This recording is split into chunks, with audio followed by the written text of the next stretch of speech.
ప్రపంచంలో ఎక్కడున్నా మీ గోత్రనామాలతో వేదమందిర్ నిర్వహించే ఆన్లైన్ పూజలు హోమాల ద్వారా దైవ అనుగ్రహాన్ని పొందండి.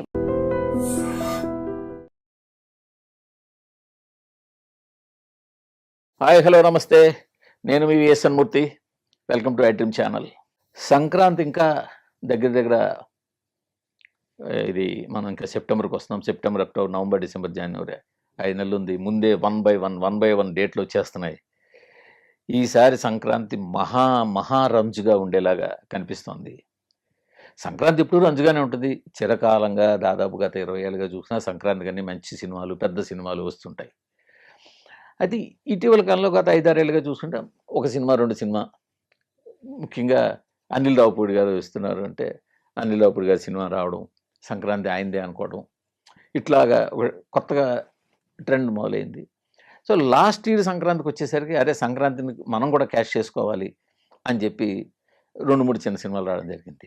బట్ ఈ రాబోయే 2027 సంక్రాంతికి వస్తే మాత్రం ఈ పోటీ చాలా ఇంకా రంజుగా తయారవుతున్నట్టు కనిపిస్తుంది. అసలు సంక్రాంతి కోసమే సినిమాలు స్టార్ట్ చేస్తున్నారు, సంక్రాంతి కోసమే సినిమాలు అనౌన్స్ చేస్తున్నారు. అనిల్ రావుపూడి, విక్టరీ వెంకటేష్, కళ్యాణ్ రామ్ కాంబినేషన్లో సినిమా అది సంక్రాంతికే స్టార్ట్ అవుతుంది. అది 12 జనవరి విడుదల అని చెప్పేసి డేట్ కూడా ఇచ్చేసారు, టైటిల్ అదే పెట్టారు. సో సంక్రాంతికి ఒక పెద్ద సినిమా ఫిక్స్, మల్టీ స్టారర్. ఎందుకంటే కళ్యాణ్ రామ్, విక్టరీ వెంకటేష్, కీర్తి సురేష్, కృతి శెట్టి, సో ఒక మంచి మల్టీ స్టార్, అదొకటి ఫిక్స్ అయిపోయింది.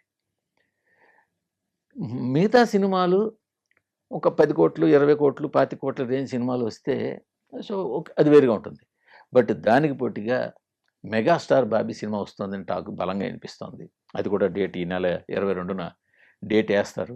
అది కూడా సంక్రాంతి బరిలో దిగుతుందని బలంగా వినిపిస్తోంది. సో ఇది చాలా గట్టిపడి, అంటే 2 పెద్ద సినిమాలు రెడీ అయిపోయాయి. ఇది కాకుండా కేవలం సంక్రాంతిని దృష్టిలో పెట్టినే దిల్ రాజు గారు రవితేజ, శ్రీ విష్ణుతో సినిమా స్టార్ట్ చేయబోతున్నారు. ఈ నెల 30న పూజతో స్టార్ట్ చేసి చక్క నాన్ స్టాప్గా కొట్టి సంక్రాంతి ఇచ్చారు. సో కింద అది కూడా మల్టీ స్టార్ కదా. Sree Vishnu family hero, Ravi Teja entertainment లోటు ఉండదు, హర్షిత్ గోలీ డైరెక్టర్. సో ఆ సినిమా వస్తుంది, అంటే 3 సినిమాలు. ఇక మరోపక్క శర్వానంద్ తోటి Anil Shankara last year cinema release చేశారు. వచ్చిన సినిమాని ఓ మిడ్ రేంజ్ సినిమాని ఆయన ప్లాన్ చేస్తున్నారు. అంటే 4 సినిమాలు అయ్యాయి. ఇది కాకుండా ఎప్పటి నుంచో రిలీజ్ డేట్ వస్తుంది, ఎప్పటి నుంచో వర్క్లో ఉన్న సంబరాల ఏటిగట్టు, సాయిధరం తేజ్ తోటి వస్తున్న సినిమా, భారీ సినిమా అది. దాన్ని కూడా సంక్రాంతి బరిలో దింపుతున్నారు. సో ఆ సినిమా దింపుతారా, లేకపోతే మరి చిరంజీవి గారి సినిమా అనౌన్స్ అయితే, అంటే ఆయన మెగాస్టారు, ఈయన మెగా హీరో, సో ఒకే ఫ్యామిలీ నుంచి 2 సినిమాలు దిగుతాయా, అదేమవుతుందని తర్వాత చూడాలి. బట్ ప్రస్తుతానికైతే ఆ సినిమా కూడా బరిలో ఉంది. ఇవి కాకుండా సితార్ నాగవంశీ ఓ సినిమాని ప్రిపేర్ చేస్తున్నారు, పైకి చెప్పట్లేదు కానీ. ఆయన అంతకుముందు సంక్రాంతికి పెద్ద సినిమాలు రిలీజ్ చేసి పెద్ద సినిమా పోటీ పడ్డారు. Last year mid range cinema దింపారు, అనగనగా ఒక రాజు అంటూ మన నవీన్ పోలిశెట్టి తోటి. సో అక్కడ పట్టుకున్నారు పల్స్. సంక్రాంతికి పెద్ద సినిమాలతో పోటీ పడడం కాదు, ఒక మిడ్ రేంజ్ సినిమా, సరైన సినిమాతో పెద్ద సినిమాతో పోటీ పడితే బాగుంటుంది. ఎందుకంటే పెద్ద సినిమాలతో చిన్న సినిమాలు పోటీ వచ్చి చిన్న సినిమాలు గెలిచిన సందర్భాలు ఉన్నాయి. కాబట్టి ఈ ట్రెండ్ ఇదే అని చెప్పి గమనించి లాస్ట్ ఇయర్ అలా మారారు. ఇప్పుడు అదే ఉద్దేశంతో సిద్ధు జొన్నలగడ్డ సినిమాని ఆయన చక్క ఆ మధ్యనంతా ఈస్ట్ గోదావరిలో షూటింగ్ అయింది, ఆ సినిమాని ప్రిపేర్ చేస్తున్నారు. సో ఎనీ టైం అది కూడా అనౌన్స్ కావచ్చు. సో ఇన్ని సినిమాలు, సరే అఫ్కోర్స్ అల్టిమేట్గా రిజల్ట్ ఏది బాగుంటే దానికే జనాలు వెళ్తారు. ఎంత పెద్ద సినిమా అయినా, ఎంత చిన్న సినిమా అయినా. ఇప్పుడు గేమ్ చేంజర్ సంక్రాంతికి వస్తున్నాం పోటీ పడ్డప్పుడు 2 ఒకే బ్యానర్ నుంచి వచ్చినా, సో గేమ్ చేంజర్ ఫెయిల్ అయింది, సంక్రాంతికి వస్తున్నాం హిట్ అయింది. సో అంతే, అల్టిమేట్గా కంటెంట్, అది అనిల్ రావుపూడైనా మరొకళ్ళైనా కంటెంట్ మాట్లాడుతుంది. బట్ సంక్రాంతికి వచ్చేసరికి ఏమవుతుందంటే పెద్ద సమస్య థియేటర్లు. ఇప్పుడు ఈసారి కూడా గమ్మత్ ఏంటంటే అనిల్ రావుపూడికి ఇప్పుడు సినిమాకి థియేటర్ల సమస్య రాదు. ఎందుకంటే విక్టరీ వెంకటేష్ సినిమా అది. విక్టరీ వెంకటేష్ సినిమా అంటే న్యాచురల్గా వాళ్ళకి థియేటర్లు నైజాంలో కావచ్చు, ఈస్ట్లోను, గుంటూరు, కృష్ణ, చాలా ఏరియాలో వాళ్ళకి థియేటర్ల నెట్వర్క్, రకరకాల టైప్ల నెట్వర్క్ ఉంది. కాబట్టి ఆ సినిమాకి థియేటర్ల నెట్వర్క్ ప్రాబ్లం లేదు. నెక్స్ట్ దిల్ రాజు గారి బ్యానర్లో సినిమా వస్తుందంటే ఆయనకి థియేటర్ నెట్వర్క్ పెద్దగా సమస్య ఉండకపోవచ్చు. ఎందుకంటే ఆయనకి వైజాగ్లో థియేటర్లు ఉన్నాయి, నైజాంలో కొంత ఉంది.